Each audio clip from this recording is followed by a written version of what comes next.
ಕರ್ನಾಟಕ ಸರ್ಕಾರದ ಲೋಕೋಪಯೋಗಿ ಇಲಾಖೆಯ ಸಾಧನೆಯ ಕಿರೀಟಕ್ಕೆ ಮತ್ತೊಂದು ಗರಿ ಮೂಡಿಸಿದೆ ವಿಜಯಪುರ ವಿಮಾನ ನಿಲ್ದಾಣದ ಉತ್ಕೃಷ್ಟ ಕಾಮಗಾರಿ.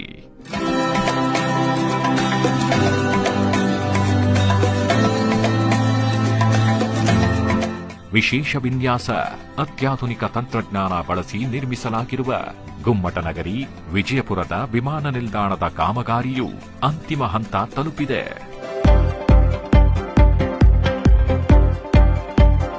Runway, air traffic control room, terminal ಕಾರ್ಯಗಳು ಮುಕ್ತಾಯವಾಗಿವೆ. ನಾಗರಿಕ ವಿಮಾನಯಾನ ಇಲಾಖೆಯಿಂದ ವಿಮಾನ ಹಾರಾಟದ ಪೂರ್ವಭಾವಿ ಸಿದ್ಧತೆಗಳು ನಡೆದು ಗ್ರೀನ್ ಸಿಗ್ನಲ್ ಸಿಕ್ಕ ಬಳಿಕ ಲೋಕಾರ್ಪಣೆಯಾಗಲಿದೆ. ವಿಜಯಪುರ ಏರ್ಪೋರ್ಟ್ ಕಾಮಗಾರಿಯನ್ನು ಮಾನ್ಯ ಲೋಕೋಪಯೋಗಿ ಸಚಿವರಾದ ಸತೀಶ್ ಜಾರಕಿಹೊಳಿ ಅವರು ಕಾಲಕಾಲಕ್ಕೆ ಪರಿಶೀಲನೆ ನಡೆಸುತ್ತಿದ್ದು ಕೆಲಸ ಕಾರ್ಯಗಳ ಬಗ್ಗೆ ತೃಪ್ತಿ ವ್ಯಕ್ತಪಡಿಸಿದ್ದಾರೆ.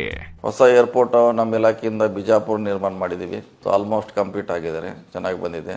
ಈಗ ನೆಕ್ಸ್ಟ್ ನಾವು ರಾಯಚೂರಲ್ಲಿ ಮಾಡ್ತಾ ಇದ್ದೀವಿ.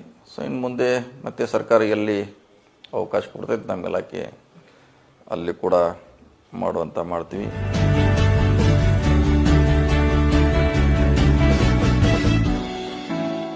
ಸ್ನೇಹಿತರೆ, ಈ ವಿಡಿಯೋ ಬಗ್ಗೆ ನಿಮ್ಮ ಅಭಿಪ್ರಾಯ ಏನೆಂಬುದು ಲೈಕ್ ಮಾಡಿ, ಶೇರ್ ಮಾಡಿ, ಸಬ್ಸ್ಕ್ರೈಬ್ ಮಾಡಿ.